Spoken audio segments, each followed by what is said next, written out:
Shalom. Shalom. Ya, selamat Paskah, selamat Paskah ya. Selamat merayakan kebangkitan Tuhan Yesus.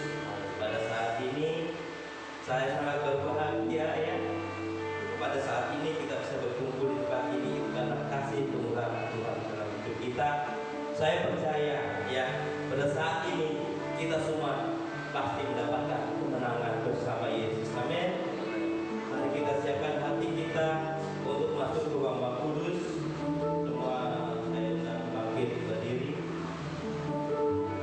Haleluya Bapa, Engkau sungguh baik, Engkau teramat baik. Terima kasih Bapa, terima kasih Bapa kebenaran yang Kau berikan dalam kehidupan kami. Ini hidup kami Bapa. Ampuni kelemahan kami Bapa. Ampuni kesalahan kami ya Bapa. Pada saat ini Bapa, kami indahkan dalam darah Yesus. Darah Yesus menjadi, darah Yesus menjadikan bagi orang. Dalam nama Yesus, telah mencemurkan kegelapan, mengudara, jadi mengambil konsentrasi hidup. Kuasanya kami dapat hancurkan dalam nama Yesus. Haleluya. Mantaplah kau punya tiga kasihnya.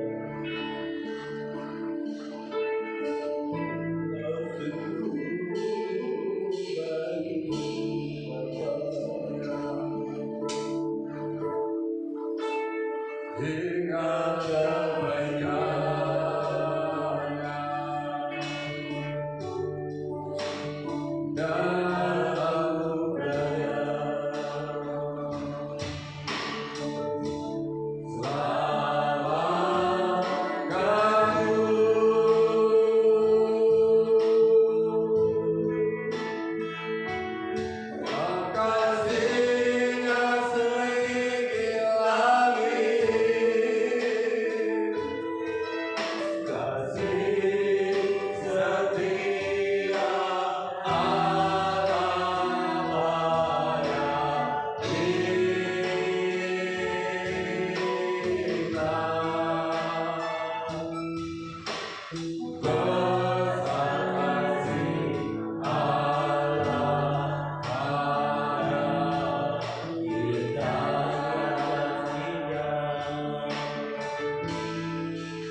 Tuhan yang kami cari saat ini. Terima kasih Tuhan, segala kuasa dengan iblis yang ingin mengganggu jalannya ibadah kami mau satukan hati kami. Kami tolak, kami tengok ke dalam nama Tuhan Yesus. Nanti kami dari ruangan ini biarlah hanya kuasa Allah yang beracara dalam kehidupan kami dan juga berkati ibadah kami saat ini. Mari Tuhan, kami mengundang Engkau Allah tadi di tengah-tengah ibadah kami memberkati dari awal tengah hingga pada akhirnya semuanya dalam tangan kasih Tuhan, dan kami bersorak-sorai memuji memuliakan nama Tuhan. Terima kasih Tuhan, berkati juga saudara-saudara kami yang tidak bisa hadir pada saat ini, semuanya kami serahkan ke dalam tangan kuasa-Mu. Biarlah di waktu mendatang semuanya boleh bersama-sama dengan kami untuk memuji memuliakan nama-Mu. Terima kasih Bapa, kami mau memulai ibadah kami ini hanya di dalam nama Tuhan Yesus Kristus sebagai Tuhan dan Juru Selamat kami. Mari yang berdaya bersama-sama katakan amin. Terima kasih, silakan dulu. Luar biasa ya, kasih Tuhan begitu nyata dalam hidup kita. Amin. Amin. Nyatakan kasih Tuhan itu nyata. Kasih Tuhan itu nyata. Katakan saya sudah ditebus. Saya sudah diselamatkan. Saya sudah diselamatkan. Kemenangan terjadi dalam hidup saya. Kemenangan yang merupakan luar biasa. Mari kita akan terpujian dengan sorak-sorai ya. Kasih Tuhan itu tidak terbatas, kasihnya tidak terukur. Dia selalu baru dalam hidup kita, jadikan kita kebahagiaan yang luar biasa. Mari kita akan pujian. Tiada terukur besar kasih setiamu Tuhan.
selalu nyata dan besar dalam hidup kita. Amin. Amin. Selama-lamanya. Amin. Tetap semangat ya.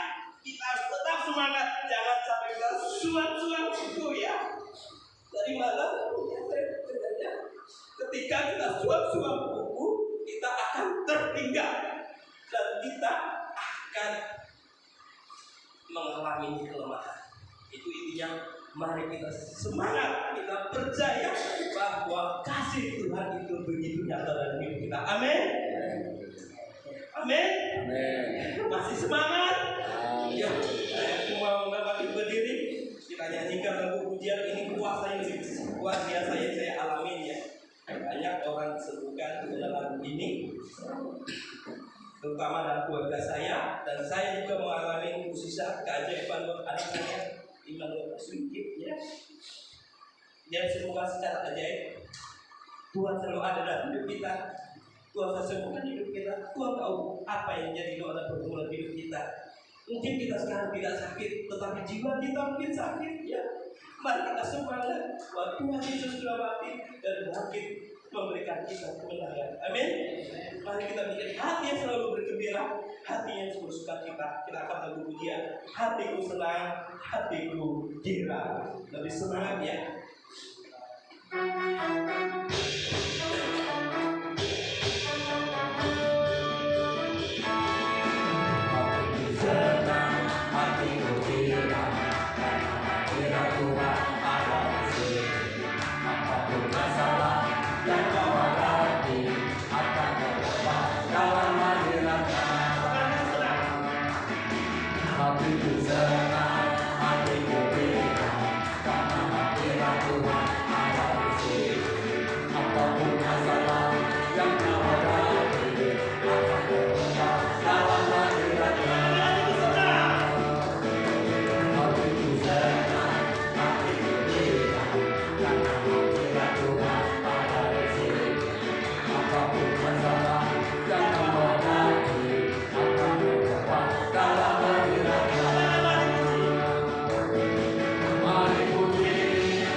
Terima kasih Yesus, terima kasih Tuhan. Kau berikan kami kemenangan, kebebasan, kesembuhan selalu terjadi dalam kehidupan kami. Terima kasih Bapa, terima kasih Yesus. Tiba saatnya kita dengan rasa bersyukur Tuhan. Mari kita katakan pujian Bapa, Engkau sungguh baik. Terima kasih buat kebaikan ya Allah. Kasih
Bye.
Tuhan Yesus sangat baik bagi kami dan sangat amat baik untuk kami.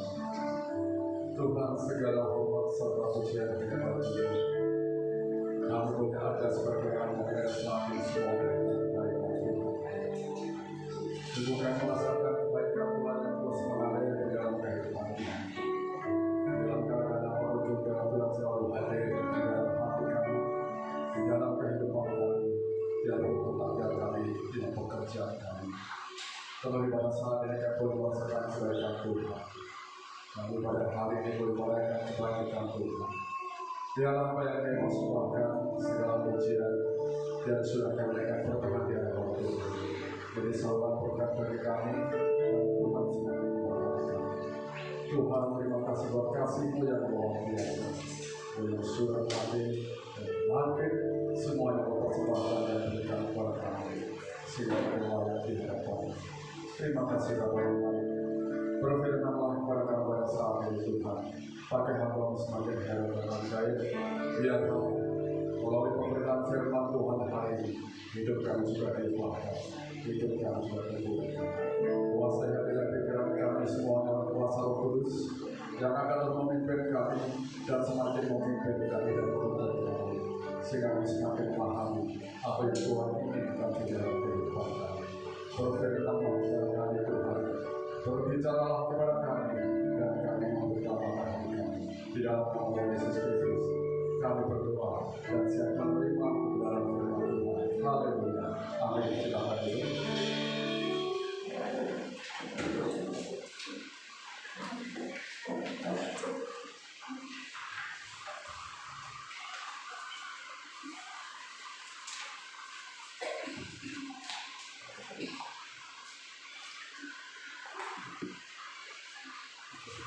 Shalom, Bapak Ibu sekalian. Selamat Paskah. Saya sangat bersyukur kita dapat bertemu kembali di hari Minggu ini, di mana kita sudah bertembus, di mana juru selamat kita telah masuk dari antara mati. Amin. Oke, kita akan membuka Alkitab kita dalam 1 Korintus pasal yang ke-15 ayat yang pertama sampai yang ke-11. Sekali lagi kita sama-sama buka ayat kita 1 Korintus 15 ayat yang pertama sampai yang ke-11.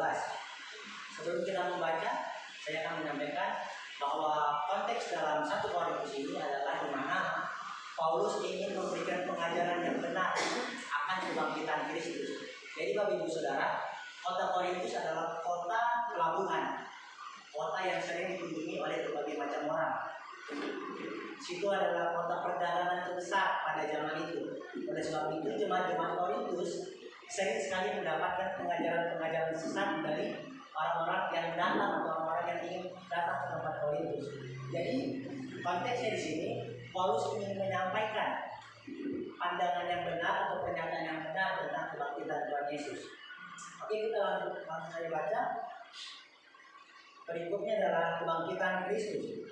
Ayat yang pertama, dan sekarang saudara-saudara, aku mau mengingatkan kamu kepada Injil yang aku beritakan kepadamu dan yang kamu terima dan yang di dalamnya kamu teguh berdiri. Ayat yang kedua, oleh Injil itu kamu diselamatkan asal kamu teguh berpegang kepadanya seperti yang telah kuberitakan kepadamu, kecuali kalau kamu sia-sia saja menjadi percaya. Sebab yang sangat penting telah kusampaikan kepadamu, yaitu apa yang telah kuterima sendiri, ialah bahwa Kristus telah mati karena dosa-dosa kita, sesuai dengan kitab suci, bahwa ia telah dikuburkan dan bahwa ia telah dibangkitkan pada hari yang ketiga, sesuai dengan kitab suci. Ayat yang kelima, bahwa ia telah menampakkan diri kepada Kefas dan kemudian kepada 12 muridnya. Sesudah itu ia menampakkan diri kepada lebih dari 500 saudara sekaligus. Kebanyakan dari mereka masih hidup sampai sekarang, tetapi beberapa di antara mereka telah meninggal. Selanjutnya ia menampakkan diri kepada Yakobus, kemudian kepada semua rasul. Yang ke-8, dan yang paling akhir dari semuanya, ia menampakkan diri juga kepadaku. Kepadaku ini artinya kepada Paulus. Jadi Yesus juga menampakkan diri kepada Paulus. sama seperti kepada anak yang lahir sebelum waktunya. Ayat 9, karena aku adalah yang paling hina dari semua rasul, bahkan tidak layak disebut rasul, sebab aku telah menganiaya jemaat Allah. Ayat 10, tetapi bagaimana aku ada tetapi karena kasih karunia Allah, aku adalah sebagaimana aku ada sekarang, dan kasih karunia yang dianugerahkannya kepadaku tidak sia-sia. Sebaliknya, aku telah bekerja lebih keras daripada mereka semua, tetapi bukannya aku, melainkan kasih karunia Allah yang menyertai aku. Ayat ke-11, sebab itu baik aku maupun mereka, demikianlah kami mengajar dan demikianlah kamu menjadi percaya. Amin. Pembacaan firman Tuhan. Seperti yang saya jelaskan di awal, bahwa di sini Paulus sedang memberikan pernyataan yang benar, ingin menyatakan pandangan yang benar terhadap kebangkitan Kristus. Nah, pada pagi hari ini saya akan mengangkat sebuah judul khotbah yang berjudul Kuasa Salib Kristus. Sama-sama kita katakan kuasa salib Kristus. Kuasa salib Kristus. Nah, pertanyaan yang pertama Bapak Ibu Saudara, kenapa saya mengangkat hal ini? Pasti kita bertanya-tanya, apa sih salib itu? Kenapa dia bisa berkuasa? Boleh next Kak? Bisa Kak? Tidak bisa sepertinya. Bisa lanjut. Oke, pertanyaan pertama yang ingin saya sampaikan, apa sih salib itu? Kenapa dia bisa berkuasa? Bisa di next. Nah, pertanyaan pertamanya, apa itu salib? Kenapa dia bisa berkuasa? Boleh next lagi Kak? Nah, Bapak Ibu Saudara, secara umum salib itu dalam zaman Romawi, zaman pada Yesus disalibkan, itu adalah tempat penghakiman yang sangat hina Bapak Ibu Saudara. Yaitu berbentuk kayu besar, dan itu merupakan hukuman yang paling hina yang diberikan oleh seseorang, yang diberikan oleh pemerintah Romawi kepada seseorang. Dan misalnya salib adalah sebuah tempat penghakiman yang paling hina dan sedunia yang berada. Pada zaman sekarang salib itu penyaliban tidak lagi ada, karena itu dianggap hal yang paling hina, paling kejam. Seperti kita ketahui, sebelum Yesus berada di salib, dia harus mengalami beberapa penghukuman lagi Bapak Ibu Saudara, yang dia dicambuk, dia harus berjalan. Nah, itu dianggap yang paling hina. Nah, pertanyaannya, kenapa dia berkuasa? Yang ingin saya sampaikan Bapak Ibu Saudara, bukan salibnya, tetapi salib Kristus. Kenapa? Salib Kristus adalah sebuah peristiwa di mana yang meliputi kematian dan kebangkitan Tuhan Yesus, yang di mana dosa manusia, dosa kita semua telah lunas dibayar di kayu salib. Katakan amin. Amin.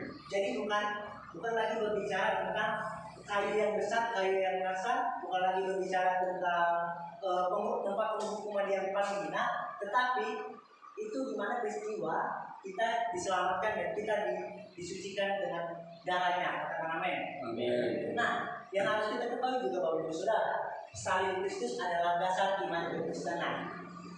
Orang yang percaya, orang yang mengaku dirinya memiliki iman, dia harus mempercayai tentang kuasa salibnya Kristus. Dia harus mempercayai tentang salibnya Kristus. Jadi bukan bercerita tentang kayu salib. Jadi jangan sampai pulang karena saya bilang salib Kristus yang berkuasa, semua berlomba-lomba buat salib yang besar. Bukan bagus Bapak Ibu Saudara. Tapi yang ingin saya sampaikan adalah peristiwanya di mana Yesus telah mati dan dibangkitkan untuk menebus dosa saya dan dosa kita semua. Amin. Nah, next boleh dilanjut. Nah, ada 3 kuasa dari salib Kristus bagi setiap kita orang yang beriman. Jadi ada 3 kuasa yang saya catat di sini. Ada 3 kuasa bagi kita orang beriman yang ingin merasakan kuasa salib Kristus. Boleh lanjut Kak? Nah, yang pertama kelihatan Ibu Saudara? Kelihatan. Ya? Pas-pasan. Pas ya. Nah, yang pertama kuasa untuk menyelamatkan.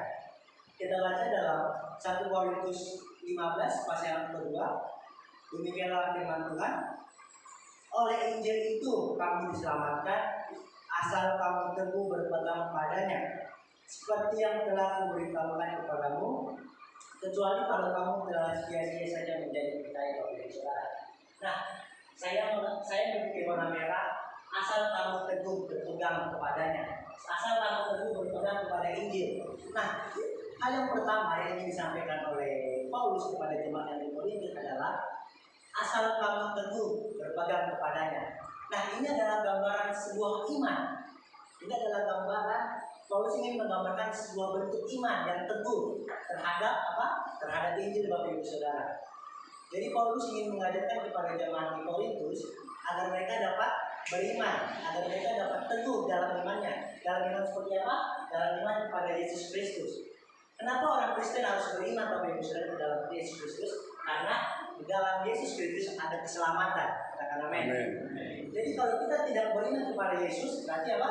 Kita tidak mendapatkan keselamatan. Tetapi sebaliknya, ketika kita memiliki iman di dalam Yesus Kristus dan kita mempercayai bahwa Yesus, di dalam Yesus ada keselamatan, Bapak Ibu Saudara. Nah, pertanyaan boleh Kak? Pertanyaan yang paling sering ditanyakan hari-hari ini, Bapak Ibu Saudara, apakah cukup dengan beriman dapat keselamatan? Ini pasti kita sering ditanyakan sama tetangga-tetangga sebelah. Masa cuma percaya sama manusia jadi kita langsung selamat? Nah, boleh lanjut Kak? Jawabannya adalah tidak. Karena apa? Karena sebagai seorang pengikut Kristus, maka seseorang yang percaya harus mengerjakan keselamatan. Bisa kita baca dalam Filipi pasal yang kedua, ayat yang ke-12. Boleh salah satu Bapak Ibu Saudara membacakan untuk kita. Filipi pasal yang kedua, ayat yang ke-12. Filipi pasal 2 ayat 12, demikian firman Tuhan.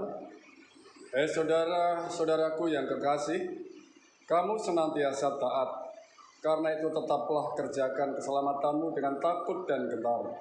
Bukan saja seperti waktu aku masih hadir, tetapi terlebih pula sekarang waktu aku tidak hadir. Amin. Nah, seperti saya bilang, sebagai seorang pengikut Kristus, maka seorang yang percaya harus mengerjakan keselamatannya, Bapak Ibu Saudara. Apa sih maksudnya mengerjakan keselamatan? Bukan berarti kita mengerjakan sesuatu untuk selamat. Sekali lagi saya ulangi, orang Kristen tidak melakukan sesuatu untuk selamat, melainkan karena kita sudah diselamatkan, karena kita sudah dimaterikan dengan darah, kita sudah diselamatkan, sudah dimaterikan dengan keselamatan, maka kita rindu untuk melakukan sesuatu. Amin. Maka Bapak Ibu Saudara, Amin. jadi bukan lagi kita melakukan untuk bisa selamat, kita bukan memuji dan menyembah Tuhan bukan karena kita untuk selamat, kita melayani bukan untuk kita selamat, tapi kita selamat dan kita rindu untuk melayani. Kita selamat, kita rindu untuk menjadi berkat. Amin. Amin, Bapak Ibu Saudara. Amin. Jadi bahkan dalam gereja Bethel Indonesia, bagi kita GBI itu berdiri dalam pemahaman bahwa keselamatan itu adalah anugerah Allah. Jadi nanti kalau di luar sana ada yang tanya bagaimana pandangan gereja Bethel Indonesia terhadap keselamatan, nah jawabannya keselamatan bagi GBI adalah anugerah Allah yang bersifat bersyarat. Nah syaratnya apa? Ya kita harus mengerjakan keselamatan kita itu. Bukan kita bekerja untuk selamat, tapi karena kita sudah selamat, maka kita bekerja bagi Bapak Ibu Saudara. Amin.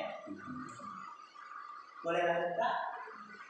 Nah, oleh sebab itu Bapak Ibu Saudara, yang pertama kuasa salib yang untuk menyelamatkan, artinya kuasa salib Kristus bukan hanya menyelamatkan, melainkan meningkatkan sebuah kerinduan bagi orang percaya agar semakin serupa kepada Kristus.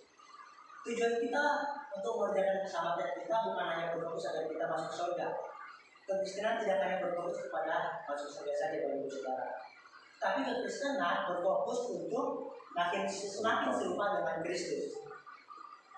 Amin. Jadi bukan lagi kita fokusnya untuk masuk surga, melainkan kita fokus untuk semakin serupa dengan Kristus. Bisa kita baca dalam Roma pasal yang ke-8 ayat 29. Boleh salah satu baca di antara kita.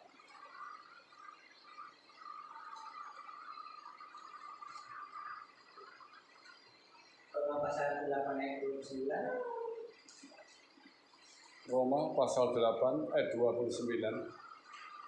Demikian firman Tuhan. Sebab semua orang yang dipilihnya dari semula, Mereka juga ditentukannya dari semula untuk menjadi serupa dengan gambaran anaknya, supaya ia, anaknya itu, menjadi yang sulung di antara banyak saudara. Amin. Sekali lagi saya ingatkan Bapak Ibu Saudara, kita orang yang percaya, kita adalah orang yang diutus. Jangan lagi kita berpikir untuk hanya berfokus untuk masuk surga Bapak Ibu Saudara. Tapi yang terpenting, bagaimana kehidupan kita, bagaimana kerinduan kita, agar kita bisa berubah dan kita semakin serupa dengan Kristus. Itu adalah tujuan Yesus mati di kayu salib. Bukan hanya sebagai untuk menebus dosa kita, tetapi supaya kita memiliki kerinduan untuk semakin serupa dengan Dia. Amin. Nah, yang kedua Bapak Ibu Saudara, kuasa apa yang kita dapat jika kita beriman kepada salib Kristus? Boleh lanjutkan? Nah, yang kedua, kuasa untuk menggenapi janji Tuhan. Katakan amin. Amin. Sama-sama kita katakan kuasa untuk menggenapi janji Tuhan. Kuasa untuk menggenapi janji Tuhan. Nah, kita buka dalam 1 Korintus pasal yang ke-15 ayat yang ke-4 sampai yang ke-8. Demikian firman Tuhan, bahwa Ia telah dikuburkan dan bahwa Ia telah dibangkitkan pada hari yang ketiga sesuai dengan kitab suci. Ayat yang ke-5, bahwa Ia telah menampakkan diri kepada Kefas dan kemudian kepada ke-12 muridnya. Ayat yang ke-6, sesudah itu Ia menampakkan diri kepada lebih dari 500 saudara sekaligus. Kebanyakan dari mereka masih hidup sampai sekarang, tetapi beberapa di antaranya telah meninggal. Ayat ke-7, selanjutnya Ia menampakkan diri kepada Yakobus, kemudian kepada semua rasul, dan yang paling akhir dari semuanya, Ia menampakkan diri juga kepadaku, sama seperti kepada anak yang lahir sebelum waktunya. Nah, Bapak Ibu Saudara, pada ayat yang ke-4 sampai yang ke-8 ini merupakan pernyataan Paulus yang didukung dengan data-data yang dia dapat. Jadi Bapak Ibu Saudara, hal yang terpenting pada zaman itu, suatu hal yang dianggap benar atau suatu hal yang dianggap salah benar-benar terjadi atau benar-benar salah ketika ada orang yang menyaksikannya, Bapak Ibu Saudara. Jadi ketika ada suatu peristiwa, kalau ingin dinyatakan peristiwa itu benar, maka harus ada saksinya.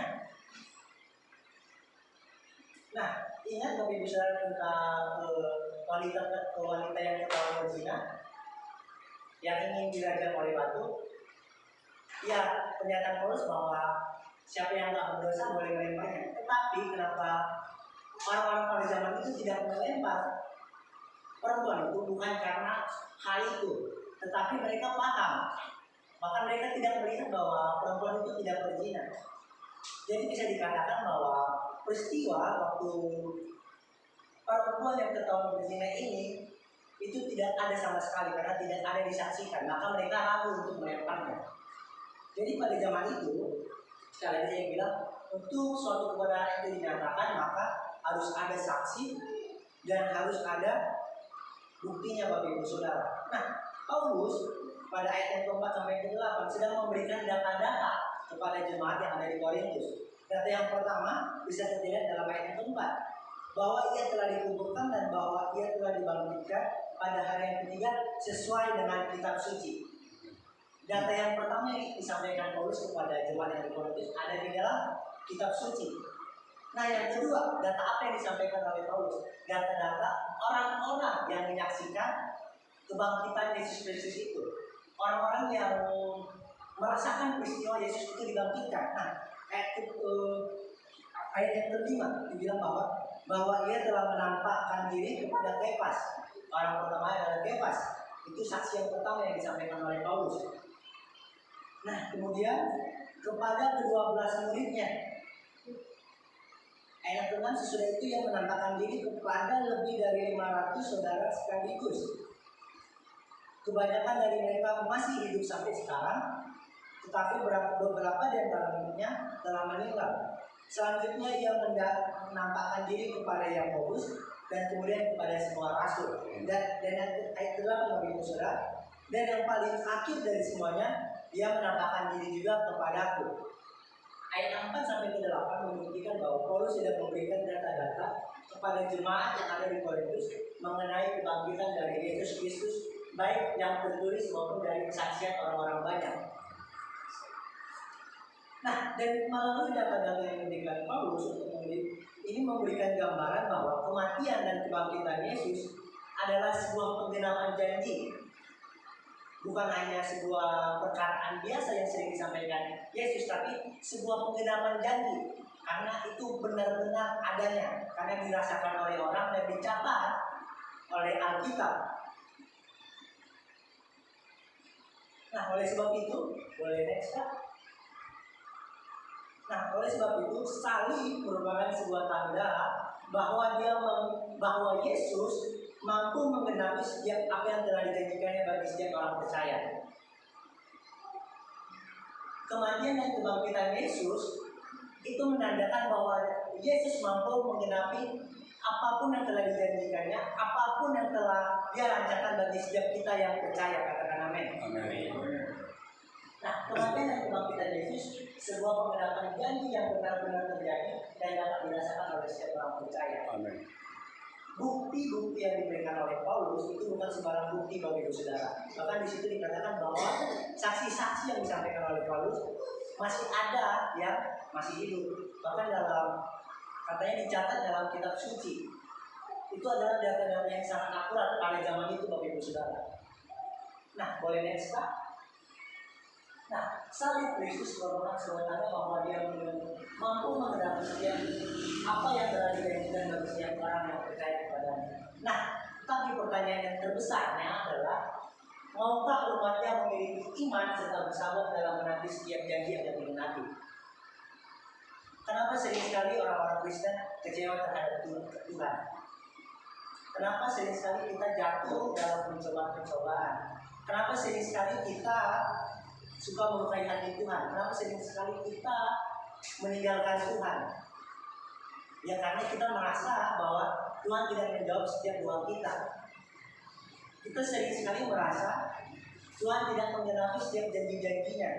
Oleh sebab itu sering orang Kristen sakit hati sama Tuhan, Bapak Ibu Saudara. Dia tidak menanti, dia tidak bersabar, dia tidak memiliki iman yang kuat sampai janji Tuhan itu digenapi dalam hidupnya. Nah, yang ingin saya sampaikan kepada Bapak Ibu Saudara, mari kita memiliki iman yang kuat, mari kita memiliki kesabaran yang sangat sabar untuk menanti setiap janji Tuhan yang telah dirancangkan bagi kita. Orang Kristen sering kecewa sama Tuhan gara-gara ini, Bapak Ibu Saudara. Karena dia tidak begitu sabarnya untuk menanti janji Tuhan. Dia inginnya ketika dia berdoa, dia langsung maunya instan. Tuhan, aku mau sembuh, pas lagi sakit, Tuhan aku mau sembuh. Maunya langsung sembuh aja. Tuhan, aku pengen diberkati keluargaku. Pengennya langsung terjadi, bukan begitu Bapak Ibu Saudara. Setiap janji Tuhan, iya dan amin. Setiap janji Tuhan benar-benar ada. Setiap rancangannya adalah yang terbaik bagi kita. Nah, oleh sebab itu pertanyaannya lagi, maukah umatnya, maukah kita yang di sini, maukah jemaat di Yerusalem baru memiliki iman serta bersabar dalam menanti setiap janjinya Tuhan kepada hidup kita? Itu dijawab sendiri dalam hati Bapak Ibu Saudara. Saya ingin mengingatkan kepada kita, marilah kita memiliki iman yang kuat, marilah kita memiliki kesabaran agar setiap janji Tuhan dapat nyata dan dapat tergenapi dalam hidup kita. Amin. Nah, yang ketiga Bapak Ibu Saudara, kuasa apa yang dapat kita miliki ketika kita beriman kepada kuasa salib Kristus? Nah, yang ketiga, kuasa yang mengubahkan kehidupan. Sama-sama kita katakan kuasa yang mengubahkan kehidupan. Kuasa yang mengubahkan kehidupan. Kita baca dalam 1 Korintus 8 ayat yang ke-10a. Nah, di sini ada juga ayat ke-8, dan yang paling akhir dari semuanya ialah Ia menampakkan diri juga kepadaku sama seperti kepada anak yang lahir sebelum waktunya. Di ayat ke-8 ayat yang ke-9. Karena aku adalah yang paling hina dari semua rasul, bahkan tidak layak disebut rasul, sebab aku telah menganiaya jemaat Allah. Ayat yang ke-10a, Tetapi karena kasih karunia Allah, aku adalah sebagaimana aku sekarang. Nah, mari kita garis bawahi, sama seperti kepada anak yang lahir sebelum waktunya, Bapak Ibu Saudara. Setelah saya pelajari lebih dalam, maksud dari sama seperti kepada anak yang lahir sebelum waktunya adalah di mana perasaan Paulus yang tidak siap untuk menerima kehadiran Kristus di dalam hidupnya. Ini gambaran pertemuan Paulus bersama Yesus di Damsyik, Bapak Ibu Saudara. Jadi ketika Paulus berjalan ke Damsyik, nah di situ dia bertemu dengan Yesus. Tetapi di sini dikatakan bahwa sama seperti kepada anak yang lahir sebelum waktunya, Paulus menganggap dirinya adalah orang yang paling tidak siap untuk menerima kehadiran Kristus. Seperti seorang anak yang belum waktunya untuk dilahirkan, itu gambaran sebuah anak yang prematur yang sebenarnya dia tidak siap untuk dilahirkan. Nah, begitu juga perasaan Paulus, dia menganggap dirinya tidak siap untuk menerima Kristus. Ayat yang ke-9, karena aku adalah yang paling hina dari semua rasul, bahkan tidak layak disebut rasul sebab aku telah menganiaya jemaat Allah. Bukan hanya ketidaksiapan diri Paulus, tetapi Paulus menganggap dirinya adalah yang paling hina. Dia tidak menganggap dirinya seorang rasul, Bapak Ibu Saudara. Karena apa? Karena kejahatannya. Jadi pertemuan Paulus dengan Kristus memberikan dampak kepada Paulus anggapan bahwa dia itu tidak layak, bahwa dia itu tidak siap untuk menerima jamahan dari Yesus Kristus. Tetapi ayat yang ke-10 sangat memberkati saya, Bapak Ibu Saudara. Dikatakan, tetapi karena kasih karunia Allah, aku adalah sebagaimana aku sekarang. Tetapi karena kasih karunia Allah kita ada. Tetapi karena kasih karunia Allah kita masih bisa beribadah pada hari ini. Tetapi karena kasih karunia Allah kita masih bisa merasakan Paskah, Bapak Ibu Saudara. Benar ya? Amin. Sebenarnya kita nggak harus ini kita ikut Paskah. Tetapi ayat tersebut sangat memberkati. Tetapi karena kasih karunia Allah. Amin, Bapak Ibu Saudara. Apapun yang sedang Bapak Ibu alami, apapun yang sedang Bapak Ibu gumuli, apapun yang sedang Bapak Ibu mungkin sukacita pada hari ini, ingat, tetapi karena kasih karunia Allah. Amin. Gambaran Paulus dan menganggap dirinya adalah orang yang tidak siap, anggapan Paulus bahwa dirinya orang yang paling ini, orang yang paling jahat, dipatahkan dengan kalimat, tetapi karena kasih karunia Allah. Itu mengubah kehidupan Paulus. Yang ingin saya sampaikan, Bapak Ibu Saudara, mungkin kehidupan kita hari-hari ini sering melukai hati Tuhan. Mungkin hari-hari ini kita sering melukai hati sesama kita, mungkin kita melukai hati keluarga kita, melukai hati anak kita, melukai hati istri, melukai hati suami, melukai hati orang tua. Tetapi saya ingatkan, ketika kita mau berjumpa dengan Tuhan, ketika kita ingin memiliki kerinduan untuk berjumpa dengan Tuhan, ayat 10, tetapi karena kasih karunia Allah, aku adalah sebagaimana aku ada. Sebuah kelayakan diberikan Tuhan Yesus kepada Paulus. Orang yang paling hina, orang yang menganggap dirinya tidak siap untuk menerima lawanan Tuhan Yesus, tetapi karena kasih karunia-Nya, Paulus mengubah cara hidupnya, Paulus merubah pandangan hidupnya untuk semakin lebih baik lagi. Boleh next kan? Nah, ini adalah kalimat yang sangat memberkati saya, Bapak Ibu Saudara. Mungkin saya pernah masukkan ini ke story media saya. Ini saya katakan, bagi orang percaya dan yang beriman, salib Kristus bukan lagi sebagai tempat penghakiman yang hina, bukan lagi sebagai tempat penghukuman yang hina, tetapi salib Kristus memiliki kuasa untuk dapat merubah setiap kehidupan orang percaya. Amin. Amin, Bapak Ibu Saudara. Pada hari ini saya ingin mengingatkan kepada Bapak Ibu Saudara, pada perayaan Paskah kita hari ini, di mana kita merayakan Tuhan kita, Tuhan Yesus, jangan jadikan perayaan ini hanya sekedar perayaan biasa, rutinitas orang Kristen untuk merayakannya. Tetapi jadikan perayaan ini agar kita memiliki kerinduan untuk beriman kepada salib Kristus. Karena apa?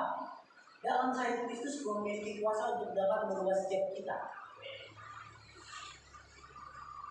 Saya ingin mengatakan bahwa dalam perayaan Paskah hari ini, mari kita membuka hati untuk lawatan Tuhan Yesus. Seperti Paulus dalam perjalanannya ke Damsyik menerima lawatan Kristus, begitu juga pada hari ini saya ingin mengingatkan kita sama-sama akan dilawat oleh Tuhan. Lawatan Tuhan tidak berhenti pada zaman-zaman Rasul, Bapak Ibu Saudara. Ini sering sekali dipertanyakan oleh orang-orang teologi di luar sana.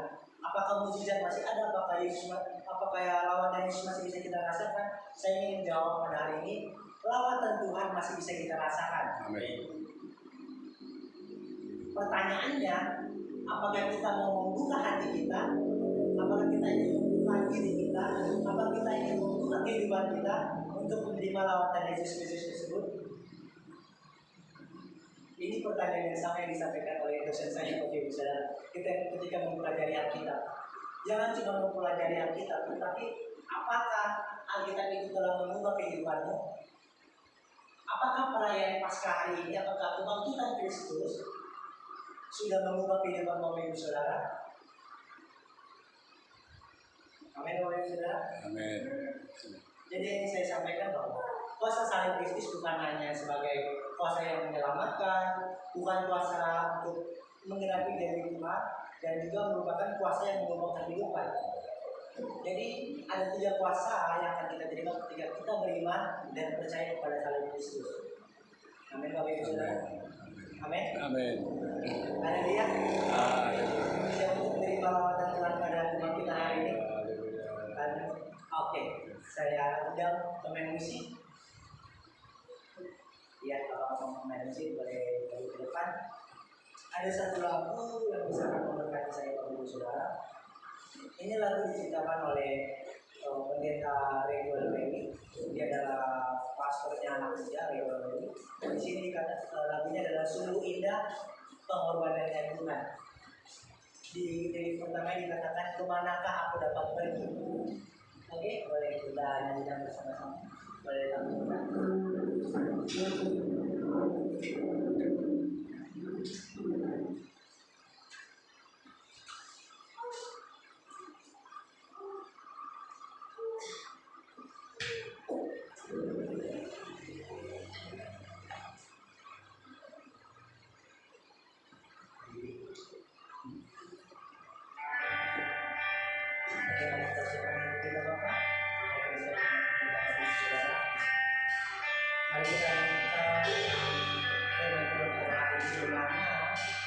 Jangan jadikan perayaan Paskah ini sekedar rutinitas.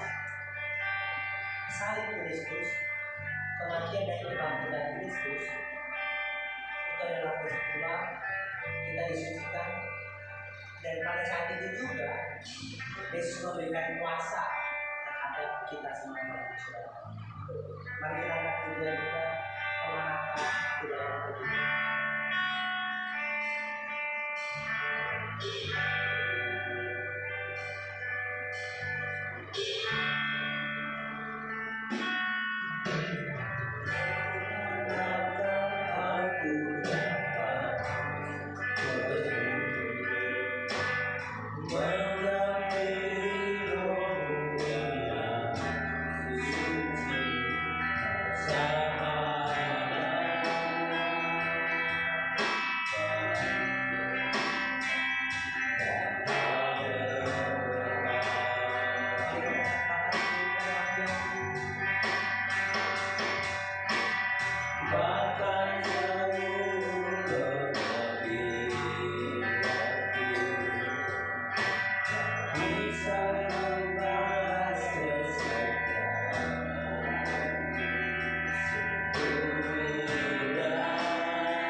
Apa yang kedatangan kita hanya untuk memenuhi waktu kita untuk beribadah, atau karena kita memiliki kerinduan untuk dilawan oleh Tuhan bagi saudara.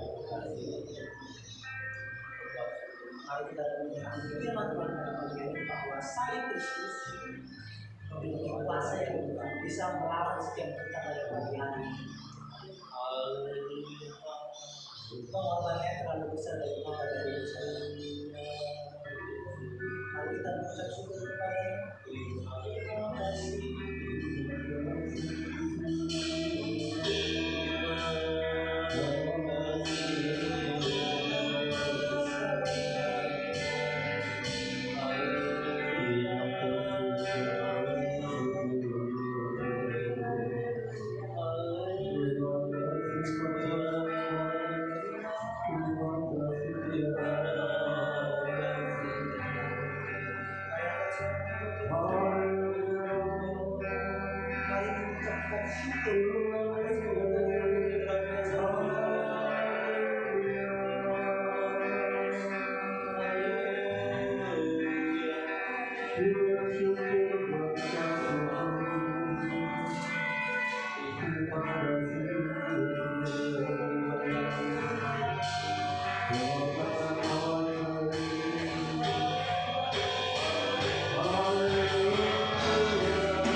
Benar Bapa, sungguh indah pengorbananmu, sungguh besar kasih setiamu bagi kehidupan kami Bapa. Engkau rela mati, Engkau rela salib, Engkau rela dihukum secara hina Bapa untuk menembus setiap kami. Kuasamu telah menyelamatkan kami, darahmu telah menyucikan kami dari setiap dosa-dosa dan pelanggaran kami Bapa. Kami sangat bersyukur akan hal itu Bapa. Kiranya pengorbanan bukan hanya sebagai perayaan bagi kami, tetapi sebagai lawatan bagi setiap kami Bapa. Kami rindu seperti Engkau melawat Paulus. Kami rindu